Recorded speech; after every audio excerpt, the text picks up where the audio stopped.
Bienvenidos a Preguntas y Respuestas con el pastor Carlos Estal. Este es un podcast de Iglesia Vida Cristiana.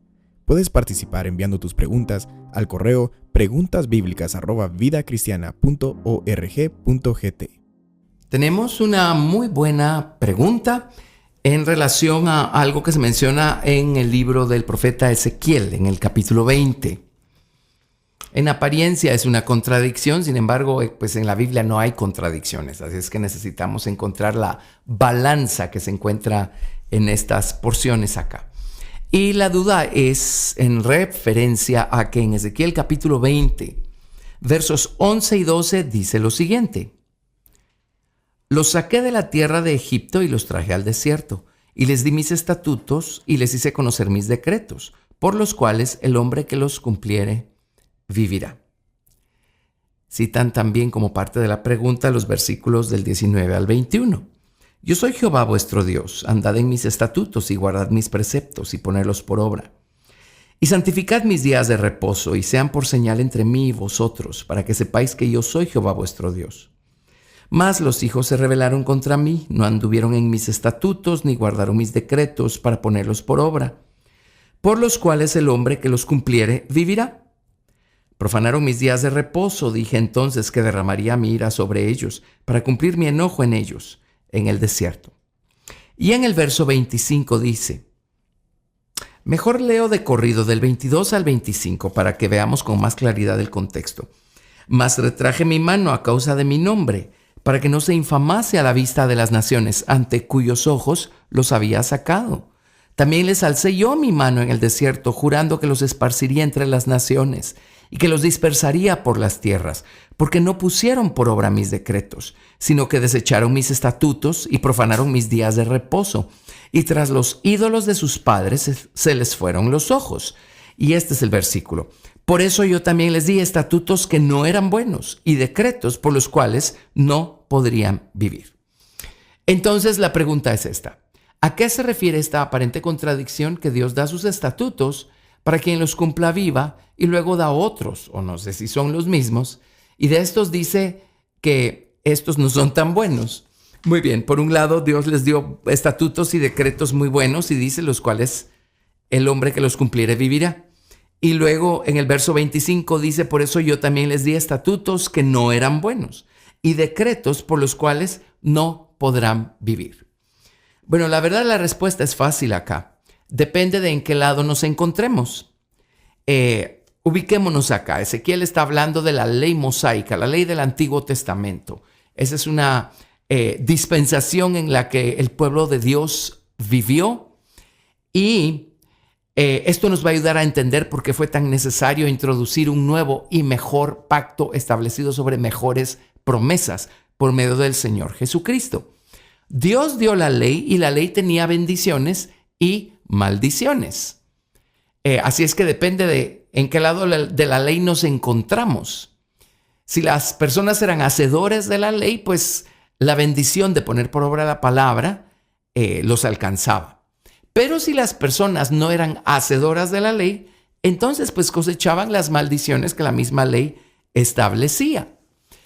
Ahora, el hombre no tenía el corazón regenerado, redimido. El hombre no tenía tal cosa como a Cristo en el corazón. El hombre no tenía un nuevo hombre adentro. No, en el Antiguo Testamento no se experimentaba el nuevo nacimiento tal y como lo experimentamos nosotros hoy.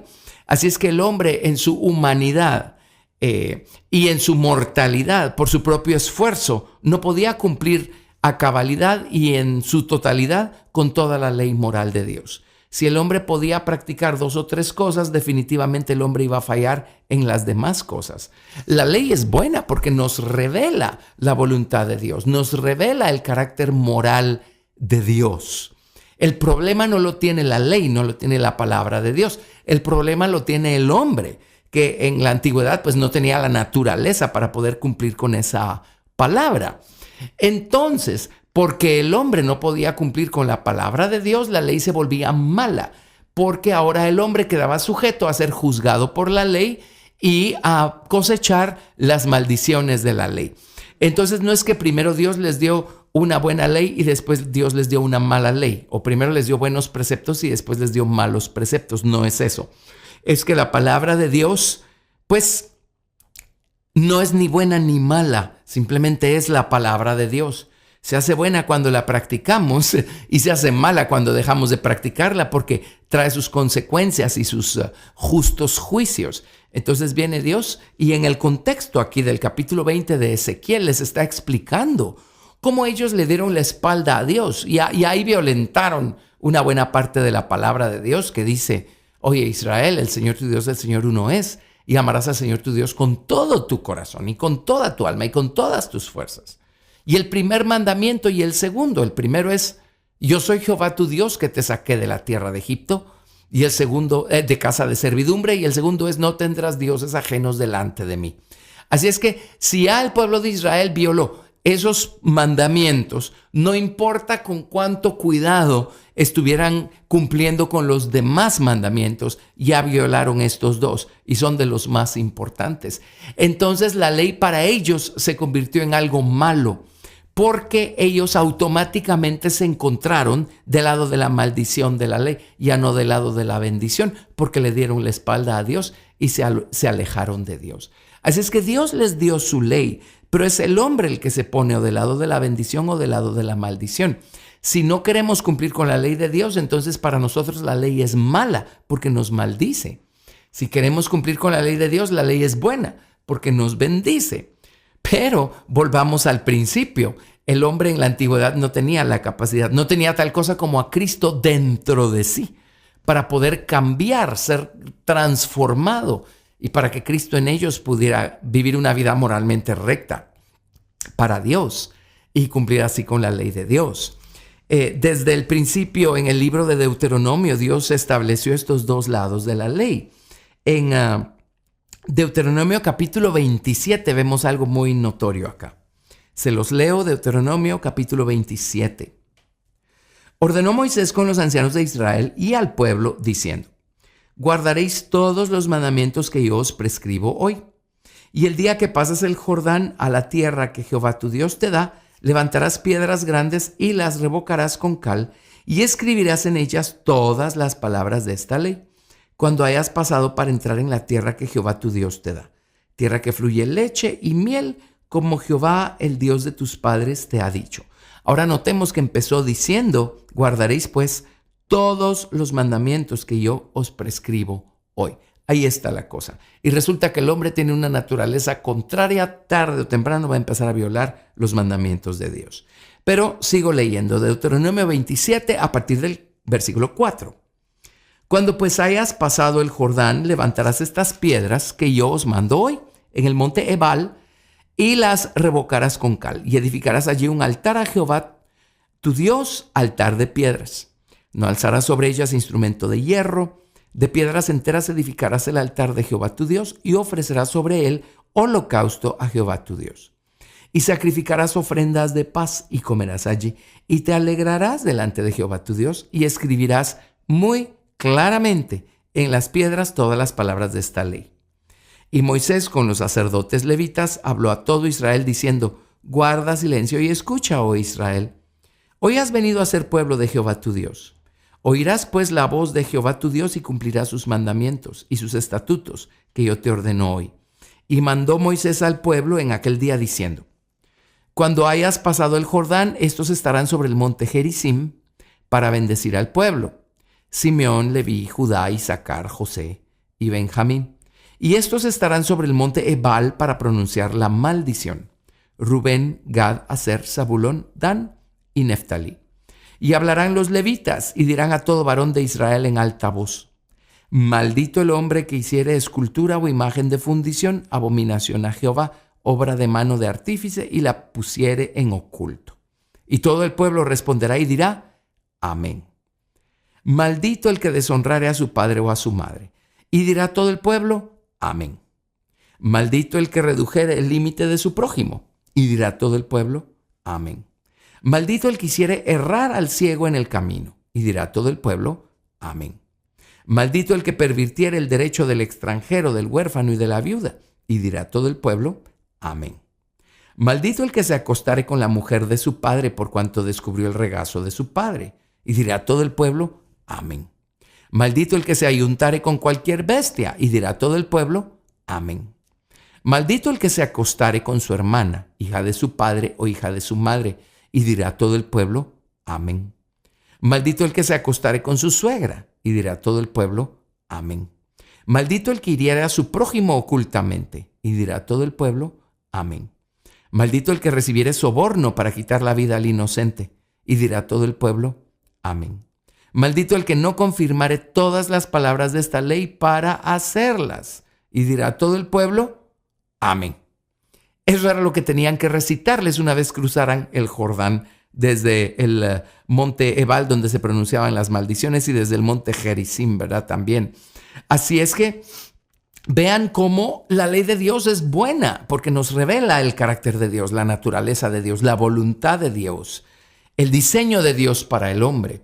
Pero si violamos uno de estos mandamientos, inmediatamente cosechamos, o en los antiguos cosechaban, las maldiciones de la ley. Entonces la ley se volvía mala.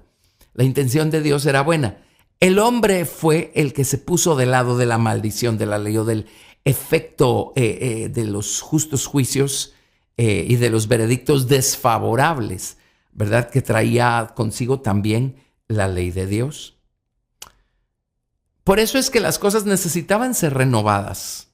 Las cosas necesitaban un cambio, y Dios ya tenía desde el principio diseñado en su plan maestro este cambio que Dios mismo iba a introducir a través de Jesucristo. La pregunta es entonces si Dios le dio su ley moral a su pueblo y sabía que su pueblo no iba a poder cumplirla, y el pueblo iba a cosechar las maldiciones de la ley, y es exactamente lo que pasó, porque a causa de romper con la ley de Dios, Dios mandó a los asirios a destruir a las 10 tribus del reino del norte, como 140 años antes que Dios mandó a los caldeos a destruir a las 2 tribus del sur, a Judá y a Benjamín, por haberle dado la espalda a Dios. Entonces, ¿por qué les dio Dios su ley sabiendo que no le iban a poder cumplir? Porque el propósito de la ley es múltiple. El propósito de la ley también es para ayudarnos a nosotros a descubrir nuestra propia naturaleza, nuestra propia incapacidad, y a entender que tenemos necesidad de redención. La redención es algo que se menciona en el Antiguo Testamento, pero necesitamos los ojos del entendimiento abiertos para entender que necesitamos esa redención.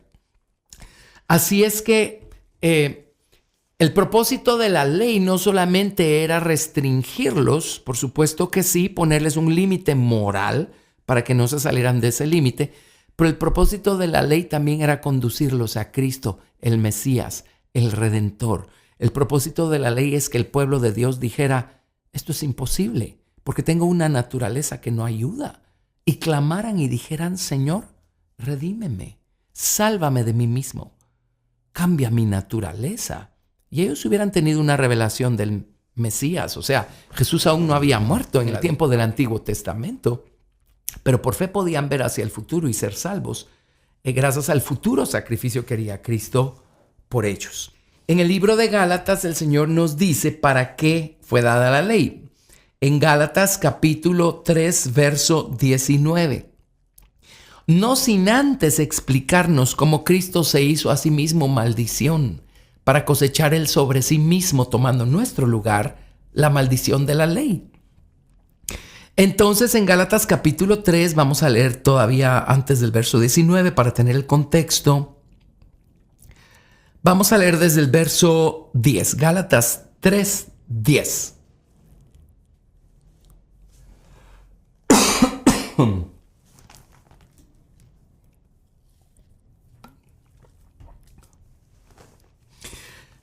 Y leemos lo siguiente. Porque todos los que dependen de las obras de la ley están bajo maldición, pues está escrito, maldito todo aquel que no permaneciere en todas las cosas escritas en el libro de la ley para hacerlas. Es lo que acabamos de leer en Deuteronomio 27. Luego verso 11, Gálatas 3, 11. Y que por la ley ninguno se justifica, Para con Dios es evidente, porque el justo por la fe vivirá. Y la ley no es de fe, sino que dice, el que hiciera estas cosas vivirá por ellas. Cristo nos redimió de la maldición de la ley, hecho por nosotros maldición, porque está escrito, maldito todo el que es colgado en un madero, para que en Cristo Jesús la bendición de Abraham alcanzase a los gentiles, a fin de que por la fe recibiésemos la promesa del Espíritu. Hermanos, hablo en términos humanos. Un pacto, aunque sea de hombre, una vez ratificado, nadie lo invalida ni le añade. Ahora bien, a Abraham fueron hechas las promesas y a su simiente, no dice, y a las simientes, como si hablase de muchos, sino como de uno, y a tu simiente, la cual es Cristo. Esto pues digo, que el pacto previamente ratificado por Dios para con Cristo, la ley que vino 430 años después, no lo abroga para invalidar la promesa. Porque si la herencia es por la ley, ya no es por la promesa, pero Dios la concedió a Abraham mediante la promesa. Ahora, en Gálatas 3:19 añade lo siguiente, entonces, ¿para qué sirve la ley? En otras palabras, si Abraham fue justificado por creerle a Dios y allí se estableció el hecho de que la salvación y la justificación vienen por fe, ¿por qué entonces vino Dios y generaciones después, en tiempos de Moisés, Dios le dio una ley al pueblo de Israel que establecía que todo el mundo tenía que permanecer en todas las cosas de la ley para vivir, y si no, pues cosechaban maldición? ¿Por qué? Aquí en Gálatas se nos da la respuesta. En Gálatas 3:19 dice, entonces, ¿para qué sirve la ley? Esta fue añadida a causa de las transgresiones, hasta que viniese la simiente a quien fue hecha la promesa y fue ordenada por medio de ángeles en mano de un mediador. Y el mediador no lo es de uno solo, pero Dios es uno. Luego, ¿la ley es contraria a las promesas de Dios? En ninguna manera, porque si la ley dada pudiera vivificar, la justicia fuera verdaderamente por la ley. Mas la Escritura lo encerró todo bajo pecado, para que la promesa que es por la fe en Jesucristo fuese dada a los creyentes. Pero antes que viniese la fe, estábamos confinados bajo la ley, encerrados para aquella fe que iba a ser revelada.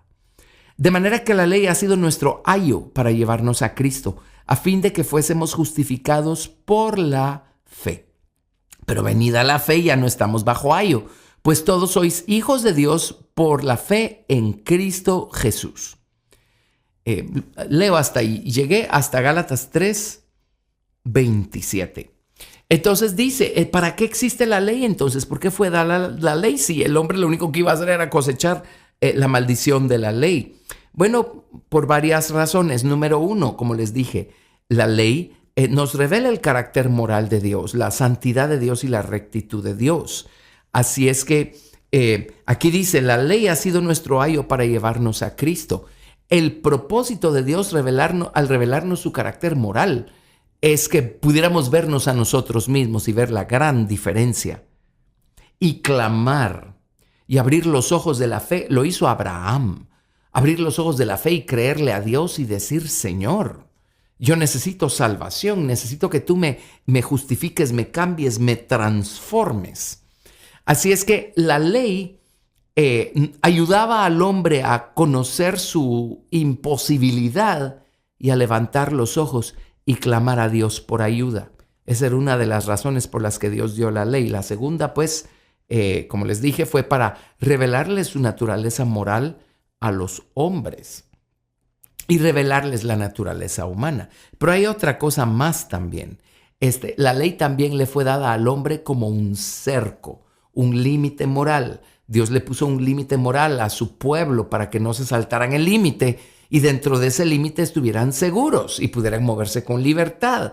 Pero pues el hombre se saltó el cerco, se saltó los límites morales de Dios y entonces se metió en problemas con Dios y con las naciones vecinas y con ellos mismos, ¿verdad? Así es que esa es la cosa. Jesucristo no abrogó la ley moral de Dios. Dios sigue siendo un ser moral y Jesucristo quiere transformarnos de tal manera que nosotros nos convirtamos en personas moralmente rectas. Eso solo Cristo lo puede hacer. Pero con Cristo, por ejemplo, Cristo ama al Padre con todo su corazón, con toda su mente y con todas sus fuerzas.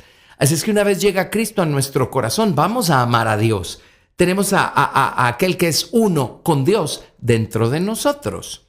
Otra cosa, con Cristo no vamos a caer en idolatría, porque Cristo nos va a revelar al Padre y nuestro entendimiento y nuestro amor por el Padre van a ser tales que no vamos a encontrar por ningún lado la necesidad de darle la espalda a Dios y ponernos a adorar figuras hechas por los hombres. Así es que allí tenemos. La ley, pues, también fue dada para revelar a Jesucristo en más de un sentido, porque a través de la ley de Moisés se nos dio el tabernáculo, que es un cuadro, una figura de Jesucristo, de la estatura espiritual de Jesucristo. A través de la ley de Moisés también fueron dadas todos los procedimientos de las ofrendas y los sacrificios de animales. Todo eso nos revela la profundidad y la extensión del sacrificio que hizo Cristo por nosotros. Así es que la ley tiene su razón de ser, pero necesitábamos redención, necesitábamos a Cristo, el Mesías, necesitábamos salvación a través de aquel que se hizo a sí mismo maldición, porque está escrito: maldito todo aquel que colgare de un madero, para quitar de en medio la maldición de la ley y entonces ayudarnos a nosotros a ver que la salvación es por fe, y entonces Cristo pueda ir edificándonos a nosotros, ir edificando su estatura en nosotros para irnos convirtiendo en personas moralmente limpias, moralmente rectas, a medida que vamos caminando con el Señor Jesucristo. Entonces, volviendo a Ezequiel 20, no es una contradicción, no es que Dios primero les dio leyes buenas y después les dio leyes malas. Dios ya no les dio más leyes de las que ya les había dado, pero ellos violaron la ley de Dios y por eso cosecharon la maldición de la ley. De eso somos redimidos por medio del Señor Jesucristo. Así es que gracias a Dios por Cristo Jesús, Señor nuestro, a través de quien somos hechos hijos de Dios el Padre por la fe en Jesucristo.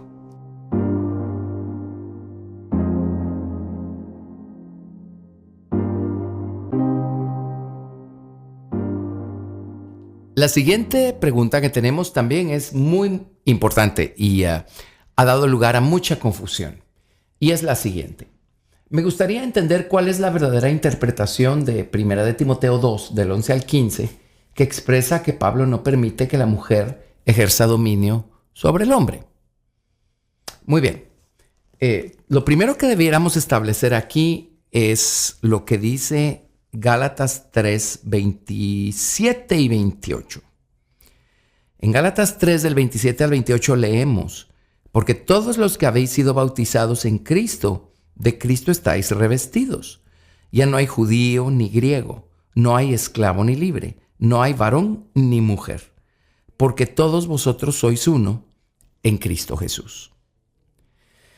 Cuando no entendemos estas escrituras como la de Timoteo, vamos a asumir que la mujer sigue jugando el papel de un ciudadano de segunda categoría en el reino de los cielos. Y lamentablemente, porque ese es el entendimiento que prevalece en muchos círculos cristianos, pues en muchos lugares las mujeres sí son tratadas como ciudadanas de segunda categoría y no se les permite enseñar, a lo mejor profetizar sí, pero no pueden enseñar o no pueden orar por alguien del sexo opuesto. Ahora, por supuesto, una mujer no va a orar por un hombre y un hombre no va a orar por una mujer estando ellos solos. Eso es indebido, es incorrecto.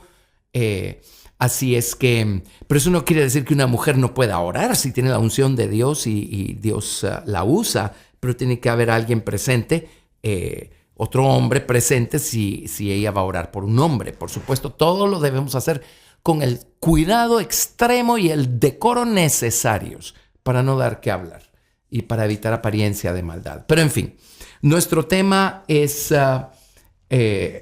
acerca de 1 de Timoteo capítulo 2 del 11 al 15. Voy a leerlo y dice: la mujer aprenda en silencio con toda sujeción, porque no permito a la mujer enseñar ni ejercer dominio sobre el hombre, sino estar en silencio. Porque Adán fue formado primero, después Eva, y Adán no fue engañado, sino que la mujer, siendo engañada, incurrió en transgresión. Pero se salvará engendrando hijos si permaneciere en fe, amor y santificación con modestia. Ahora es el mismo apóstol Pablo el que aquí aparentemente dice, no aparentemente, dice lo que se ha traducido. La mujer no puede enseñar ni ejercer dominio sobre el hombre. Y por el otro lado, en Gálatas, el mismo apóstol Pablo dice que en Cristo Jesús no hay diferencia entre hombre y mujer. Así es que no puede estar hablando de los hombres en general y de las mujeres en general. A través de Cristo, las mujeres son tan hijas de Dios como los hombres. A través de Cristo, las mujeres son tan salvas como los hombres.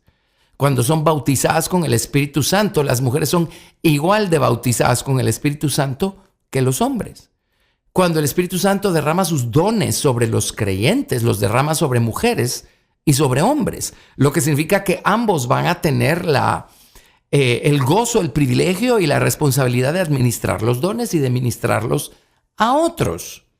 Recuerden que cuando el Señor Jesucristo estaba por ascender a su Padre después de resucitar, congregó a un grupo de personas que lo vieron subir al cielo.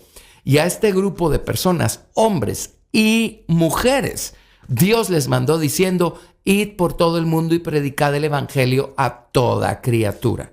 Hombres y mujeres. En el aposento alto, cuando fueron bautizados con poder de lo alto, había hombres y mujeres. Entonces, estas porciones de la Biblia, como la que estamos por analizar en 1 de Timoteo capítulo 2, no puede estarse refiriendo a que las mujeres pueden ministrar menos que los hombres o servir menos a Dios que los hombres o profetizar menos que los hombres y que los hombres son más en el reino de Dios que las mujeres. Aquí sí estaríamos en una flagrante contradicción y confusión. Es cuestión de traducciones. No puede estarse refiriendo a hombres y mujeres en general, tiene que estarse refiriendo a la relación matrimonial y al respeto que la esposa tiene que tener por su esposo y al cuidado que el esposo tiene que tener de su esposa. Y cuando el esposo y la esposa están juntos, la esposa tiene que darle su lugar al hombre. Perdón que lo mencione, pero es hasta en nuestra época moderna que la mujer empezó a tratar de usurpar el lugar que le corresponde al marido. Me refiero, por favor, hay un contexto para todo esto, pero me refiero a que Dios estableció un orden para el esposo y para la esposa en su relación, en casa. Y en las escrituras, la Biblia le pide a la mujer reverenciar a su marido, honrar a su marido. Y la Biblia le pide al hombre tratar a la mujer como a un vaso más frágil, considerando su delicadeza. El hombre es más rudo, es más fuerte, más enérgico que la mujer, así los hizo Dios. Y la mujer es más débil, la mujer no tiene la fuerza física que tiene el hombre. La mujer también tiene virtudes que no tiene el hombre. La mujer emocionalmente muchas veces puede llegar a ser más fuerte que los hombres. El hecho es que Dios le dio una gracia especial a los hombres y una gracia especial a las mujeres. Cuando Dios hizo al hombre a su imagen y semejanza, recordemos que Dios hizo al hombre y a la mujer a su imagen y semejanza. Quiere decir que el hombre solito no puede reflejar a Dios de manera completa y la mujer sola no puede reflejar a Dios de manera completa. Se requiere de ambos para reflejar y representar lados de Dios que solo el hombre puede reflejar y que solo la mujer puede reflejar. El propósito de Dios, cuando Dios tomó una costilla del costado del hombre para hacer a la mujer, es que el hombre y la mujer caminaran lado a lado. No uno por encima del otro, sino lado a lado, y ambos se complementaran. Pero la mujer tiene la naturaleza que tiene porque Dios se la dio y el hombre tiene la naturaleza que tiene porque Dios se la dio. A través de los movimientos de la liberación de la mujer, empezó a promoverse más y más el que las mujeres tomaran el rol de hombres y, que los hombres buscaran, si así sentían, ocupar más y más el papel que ocupan las mujeres. Y ese no es el plan que Dios trazó desde el principio. Así es que en la Biblia está implícito el hecho de que en casa el hombre tiene una posición y la mujer tiene una, el esposo tiene una y la mujer tiene una. Dios no le prohibió a las mujeres enseñar si había hombres presentes. De lo que está hablando acá es de otra cosa. Entonces, valgámonos de los diccionarios y definamos las palabras que se están utilizando acá. A ver, vuelvo a leer 1 de Timoteo capítulo 2, verso 11. Dice, la mujer aprenda en silencio. La palabra silencio significa quietud, reposo. de manera apacible. Y esa es la conducta que se espera de una mujer piadosa. Dice con toda sujeción. La palabra sujeción significa subordinación. Y el único hombre al que una mujer puede estar subordinada es a su propio esposo. Las mujeres no están subordinadas a los hombres en términos generales. La mujer va a estar subordinada a su propio esposo. Si es soltera, entonces está subordinada a su propio padre.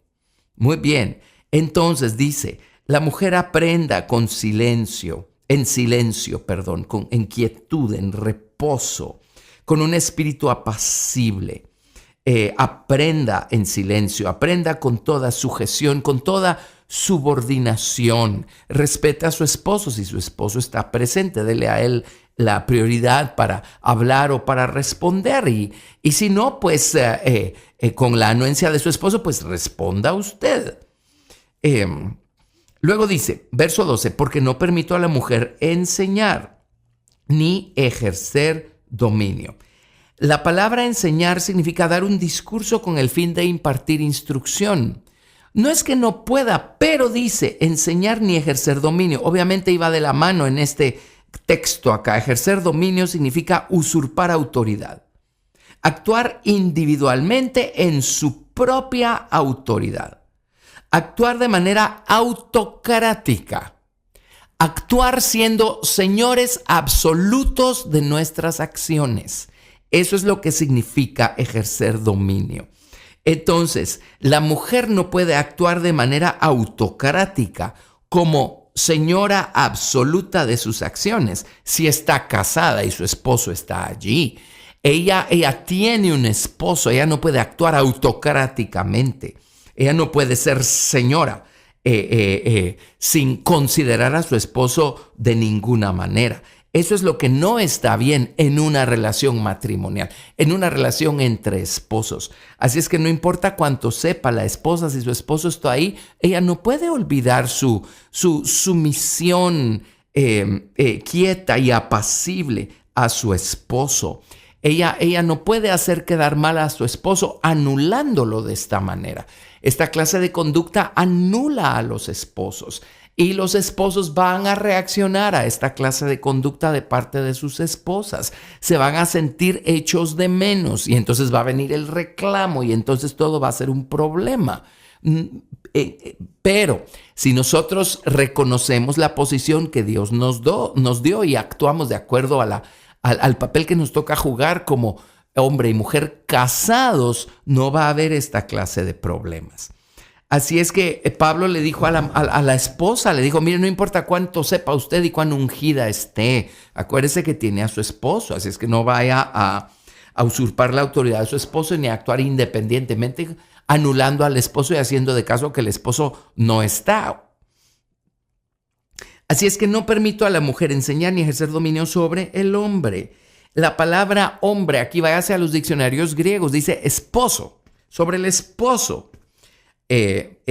Sino estar en silencio. En silencio otra vez significa en quietud, en reposo, estar apacible. Eso es precioso, esa clase de conducta. No está diciendo que no pueden hablar, que no pueden opinar, incluso que no pueden enseñar en términos generales. Lo que está diciendo es que la mujer no debe anular a su esposo. Eso es, al final de cuentas, lo que está diciendo acá. Y luego en el verso 13 dice, porque Adán fue formado primero, después Eva. Ahora, noten que esto ya pone una responsabilidad sobre los hombros del esposo, porque también hay muchos casos en donde se nota que la persona más espiritual en un matrimonio es la mujer, no el hombre. Y es la mujer la que está orando, y es la mujer la que está aprendiendo acerca de la palabra de Dios, y es la mujer en cuyo corazón la palabra está morando en abundancia. Y si alguien tiene una pregunta, ella tiene la respuesta. No se ve bien que el hombre no tenga respuestas y que el hombre no sea la autoridad espiritual en su casa. Ese no es el orden que Dios estableció, no es así como Dios lo quiere. Y hay casos en donde por descuido de los hombres, las mujeres son las que tienen las respuestas y son las que hablan, los hombres se ofenden, pero lo siento por los hombres. En este caso habrá sido culpa de los hombres.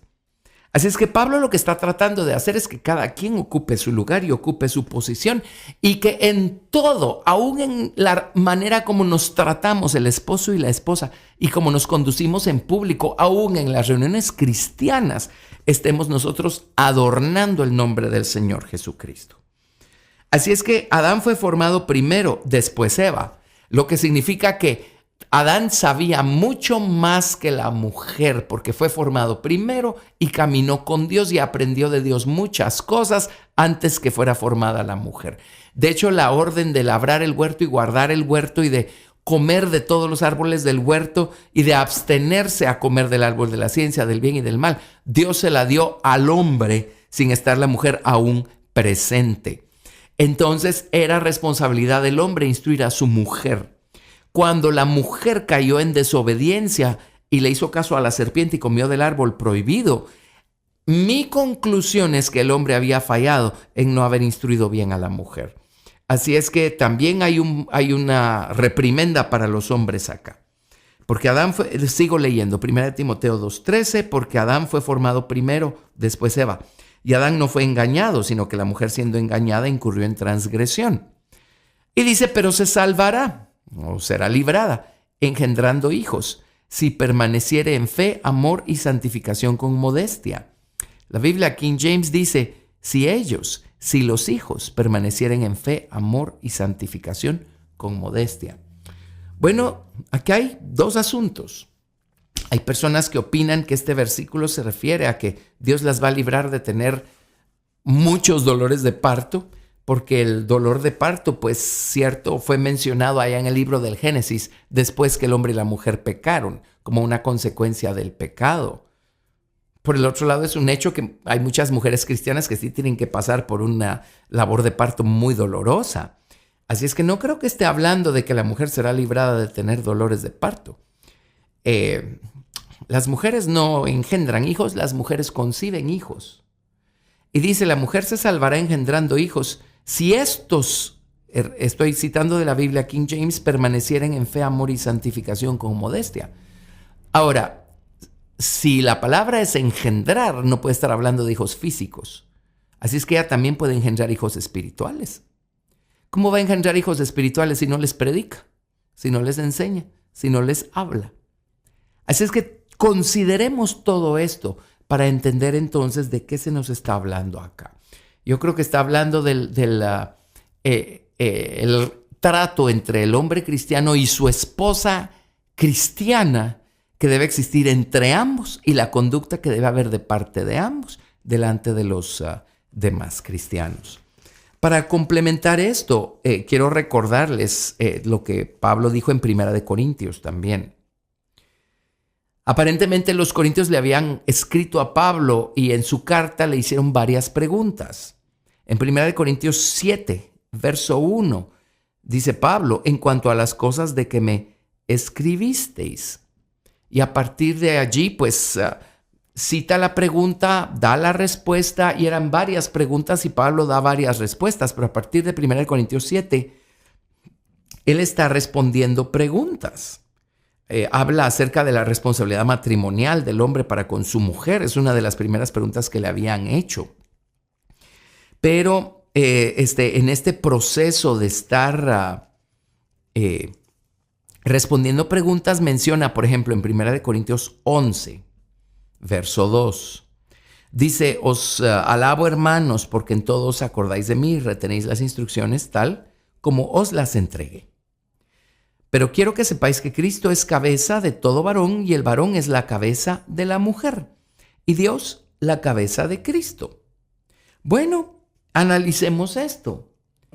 Los hombres no son cabeza de todas las mujeres solo por el hecho de ser ellos hombres. Si las mujeres son cristianas, como cristianas, Cristo es su cabeza y Dios el Padre es cabeza de Cristo. Y los hombres, si son cristianos, Cristo es su cabeza, porque ambos son cristianos, ambos son hijos de Dios, ambos tienen a Cristo por cabeza. Entonces, ¿a qué se refiere con que el varón es cabeza de la mujer? Nuevamente y lamentablemente muchos ministros cristianos creen que esto significa que los hombres son cabeza de las mujeres. Y esto implicaría que los hombres pueden mandar sobre las mujeres. Y eso es falso, eso es un error. El único hombre que puede ser cabeza sobre una mujer es el esposo sobre su propia esposa. Y ser cabeza no le da el derecho de enseñorearse de ella, no es eso a lo que se refiere por cabeza. Y hay traducciones como el Nuevo Testamento del doctor George Lamsa, que viene de la Biblia aramea. Él claramente dice: la cabeza de la esposa es su esposo. Así es que el único hombre que puede ser cabeza de una mujer es el esposo de su propia esposa. Ahora, esto es una tremenda responsabilidad. Los hombres lo ven como un gran privilegio y se aprovechan de esto para tratar incorrectamente a sus esposas y ser ásperos con ellas. Y ellos anularlas a ellas y hacerlas a un lado y restarles importancia. Ahí están pecando igual que si se tratara de la mujer anulando al esposo y restándole importancia. Cabeza significa el que gobierna. Cabeza significa el que asume la responsabilidad, el que asume las riendas. Todo eso representa. Así es que los hombres tenemos la tremenda responsabilidad delante de Dios de ser los que le dan seguridad a los suyos, a su esposa, a sus hijos, los que dan seguridad en el hogar, porque ellos tienen a Cristo por cabeza y saben cuál es la voluntad de Dios, saben buscar a Dios, saben orar, saben humillarse delante de Dios, le dan el ejemplo a los suyos en casa de cómo buscar a Dios, de cómo esperar en Dios. Y son los que asumen la responsabilidad de tomar las decisiones que deban ser tomadas y son los que asumen la responsabilidad de cosechar las consecuencias si la decisión fue mal tomada. Así es que el papel del hombre en casa es muy importante, pero nuevamente está hablando de la relación entre el esposo y la esposa. En 1 Corintios 14, verso 34, Pablo sigue respondiendo preguntas y dice: vuestras mujeres callen en las congregaciones, porque no les es permitido hablar, sino que estén sujetas, como también la ley lo dice. Muy bien, esta debe haber sido la pregunta que le hicieron los corintios, porque van a ver la respuesta. Y me adelanto preguntándole al oyente, ¿qué ley dice? ¿Qué ley dice que las mujeres tienen que callar en las congregaciones? En el Antiguo Testamento yo no encuentro una sola ley que diga eso. Y nuevamente, cuando dice que las mujeres tienen que estar sujetas, tiene que estarse refiriendo a la relación matrimonial, porque solo se pueden sujetar al marido. Pero aquí Pablo debe haber repetido la pregunta que le hicieron.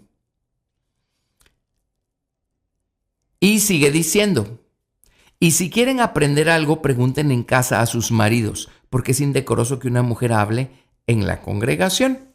Esto era parte de la pregunta que le estaban haciendo los corintios a Pablo. Ahora, el primer problema con esta afirmación, primero estaban diciendo los corintios, la ley dice que la mujer tiene que estar sujeta y que no puede hablar. Bueno, ese es el primer problema, ¿verdad? Que la ley lo dice. Y el segundo problema aquí con lo que estaban diciendo los corintios, y si quieren aprender algo, pregunten en casa a sus maridos, porque es indecoroso que una mujer hable en la congregación. El segundo problema es que si se trataba de una mujer soltera y no tenía marido, o de una viuda. Y tiene una pregunta. No tiene marido a quien preguntarle. ¿Y entonces qué va a hacer? Entonces, miren la respuesta que da Pablo en el verso 36. Y voy a citar de la Biblia King James. Hay algo que omitieron en la Biblia Reina Valera, que sí encontramos en la Biblia King James. En la Biblia King James dice, ¿qué? ¿Acaso ha salido de vosotros la palabra de Dios o solo a vosotros ha llegado? Aquí Pablo está refiriéndose a lo que estaban diciendo los corintios, que la ley decía que las mujeres no podían hablar en las congregaciones, sino que tenían que estar sujetas. Bueno, ya explicamos allá en Timoteo a qué se refiere con esto, ¿verdad? De darle al esposo su lugar, etc. Pero la respuesta que da Pablo es ¿qué? ¿Acaso ha salido de vosotros la palabra de Dios o solo a vosotros ha llegado? En otras palabras, ¿qué ley dice que las mujeres no pueden hablar o no pueden enseñar? Y entre paréntesis, desde el capítulo 12 de Primera de Corintios, Pablo está hablando acerca de los dones del Espíritu. Y Pablo explícitamente dice, no impidan a nadie hablar en lenguas, no impidan a nadie profetizar. En otras palabras, las mujeres también pueden profetizar, también pueden hablar en lenguas. Ahora, perdón, pero ¿qué diferencia hay entre una mujer que profetiza y una mujer que enseña? O sea, si no pueden hablar, tampoco podrían profetizar. Y Pablo dice, pues que profeticen. Así es que Pablo está respondiendo diciendo, miren, como que la ley solo les llegó a ustedes, porque ustedes están citando algo que solo ustedes tienen. Yo nunca he leído ninguna ley que diga que las mujeres no pueden hablar. Esa es 1 Corintios 14:36. Los animo a buscar en otras versiones, especialmente en la versión King James. Van a encontrar ese que omitieron aquí en la versión Reina Valera. Entonces vuelvo a citar. 1 Corintios 14:36 con el que de la versión King James. ¿Qué? ¿Acaso ha salido de vosotros la palabra de Dios o solo a vosotros ha llegado? Si alguno se cree profeta o espiritual, reconozca que lo que os escribo son mandamientos del Señor. Mas el que ignora, ignore. Entonces mire lo que dice. Así que hermanos, procurad profetizar y no impidáis hablar en lenguas, pero hágase todo decentemente y con orden. ¿Cómo así? Por un lado la mujer no puede hablar y por el otro lado sí puede hablar cuando va a profetizar y va a hablar en lenguas. Eso sí es una contradicción si no entendemos bien lo que aquí nos dice la Escritura. Así es que las mujeres y los hombres ambos tenemos los mismos privilegios en Cristo Jesús. Pero en casa, a un matrimonio cristiano, a un hombre y a una mujer cristiana, Dios les ha dado a jugar un papel muy importante, muy especial, a ser un reflejo de Cristo y de la relación que Cristo tiene con su iglesia. Así es que en casa y en público, siendo esposos, el esposo y la esposa necesitan honrarse mutuamente, respetarse, considerarse, y necesitan entender cuál es el papel que le corresponde jugar a cada quien. Y entonces van a vivir en armonía el uno con el otro. Va a haber armonía en el hogar entre los padres y los hijos, porque los hijos no van a encontrar que los padres estén contradiciéndose el uno al otro, cosa que es muy común. Y el esposo y la esposa van a vivir en armonía con Dios, porque van a estar ocupando el lugar que Dios estableció para cada quien y actuando de acuerdo al plan maestro que Dios estableció para el esposo y la esposa cristianos.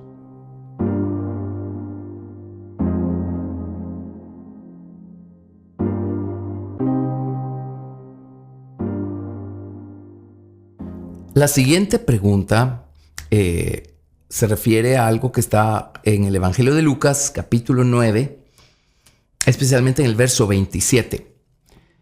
Voy a leerlo primero y la pregunta va a ser después de que lea la porción. Voy a leer desde el verso 23, Lucas 9:23, y decía a todos: si alguno quiere venir en pos de mí, niéguese a sí mismo, tome su cruz cada día y sígame. Porque todo el que quiera salvar su vida, la perderá, y todo el que pierda su vida por causa de mí, éste la salvará. Pues ¿qué aprovecha el hombre si gana todo el mundo y se destruye o se pierde a sí mismo? Porque el que se avergonzare de mí y de mis palabras, de éste se avergonzará el Hijo del Hombre, cuando venga en su gloria, en la de su Padre y de sus santos ángeles.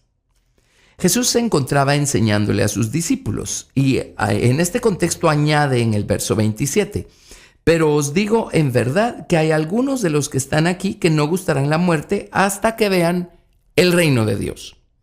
Entonces, la pregunta es la siguiente. Todos los que estaban con el Señor en aquel entonces han muerto. ¿A quiénes se refiere la Escritura cuando dice no gustarán la muerte hasta que vean el reino de Dios?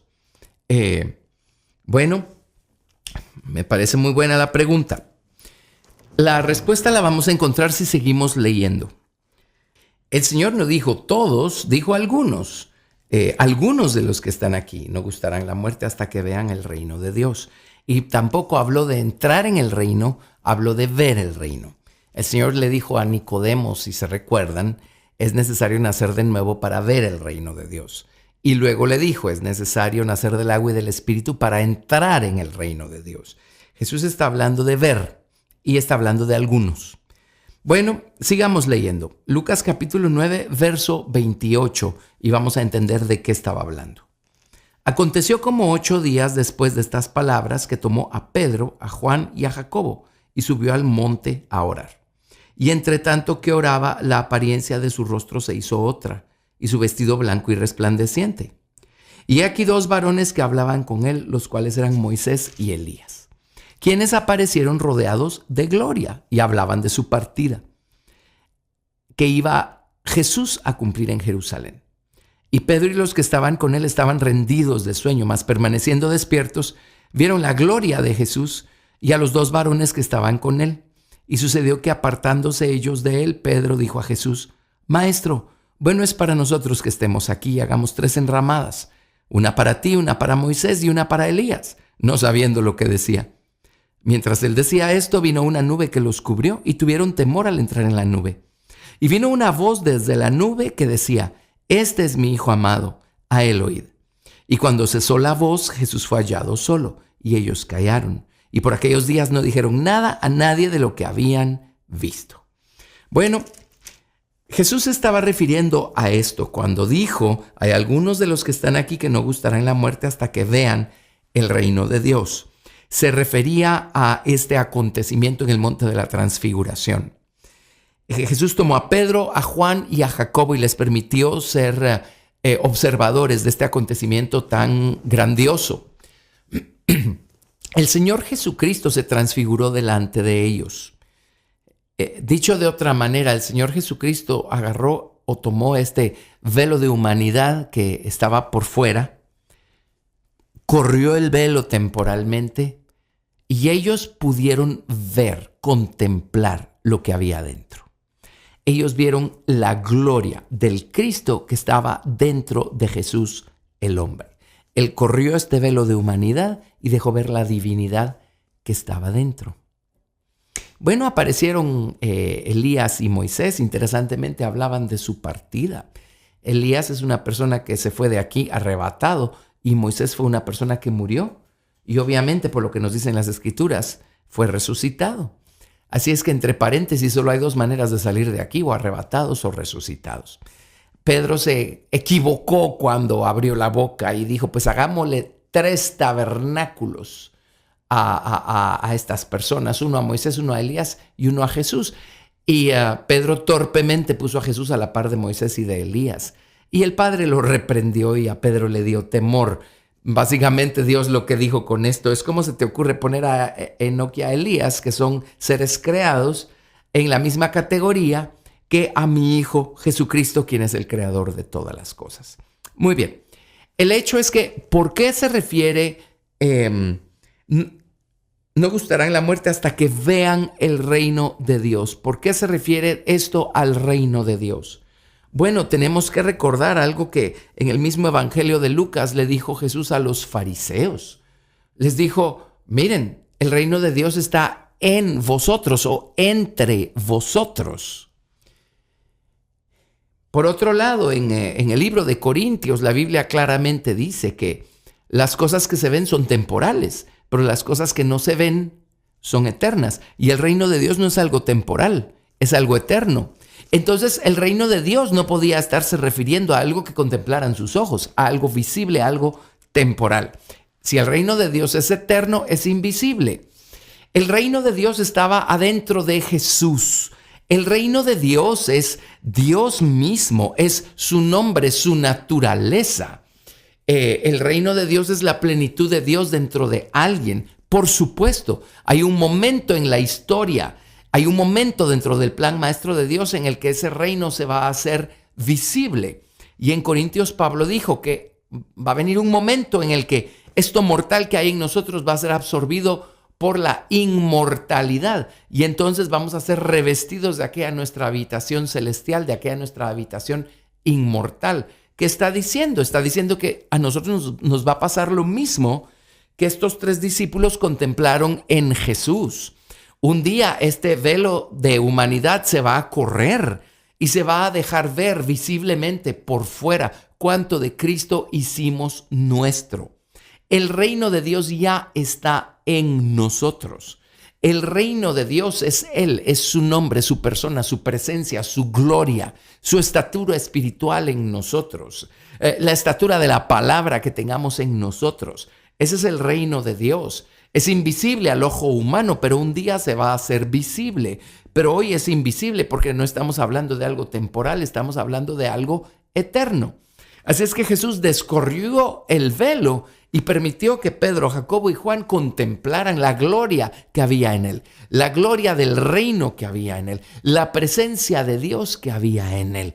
A eso se refiere cuando dice: algunos de ustedes no van a morir sin que antes contemplen, vean el reino de Dios y de qué se trata y cómo funciona.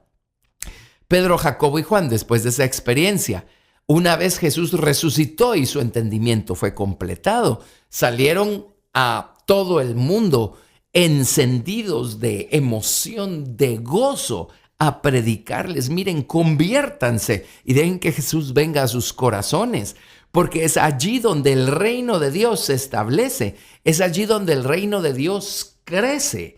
Y un día lo que hay adentro de los creyentes se va a manifestar. Por eso en Primera de Juan se nos dice que ahora somos hijos de Dios, pero aún no se ha manifestado lo que hemos de ser. Lo dice Primera de Juan. Así es que el Señor está edificando su reino en nosotros. Si nosotros pasáramos por la misma experiencia y Jesús corriera este velo de humanidad que hay a nuestro alrededor, los demás pudieran ver cuánto de Cristo hay dentro. Ahora, déjenme decir aquí una nota de advertencia. En algunos a lo mejor la experiencia sería muy vergonzosa, ¿verdad? Porque debiendo haber más de Cristo en ellos, a lo mejor hay todavía muy poco de Cristo en ellos. Pero en Jesús estaba la plenitud de Dios adentro. Así es que se corrió el velo y ellos esto es lo que pudieron ver. Pudieron ver al reino de Dios en Jesús. Y un día todo mundo va a ver el reino de Dios en los creyentes. Así es que efectivamente, antes de morir, Pedro, Jacobo y Juan pudieron ver este principio, entenderlo, tener una experiencia con la realidad del reino de Dios dentro de nosotros o en nosotros. Lo vieron en Jesús y un día, como les digo, va a ser manifiesto y otros van a verlo en nosotros. Gracias por escuchar Preguntas y Respuestas con el pastor Carlos Estal. Recuerda que puedes participar enviando tus preguntas al correo preguntasbiblicas@vidacristiana.org.gt y quédate atento al siguiente episodio porque tu pregunta puede ser la siguiente a responder.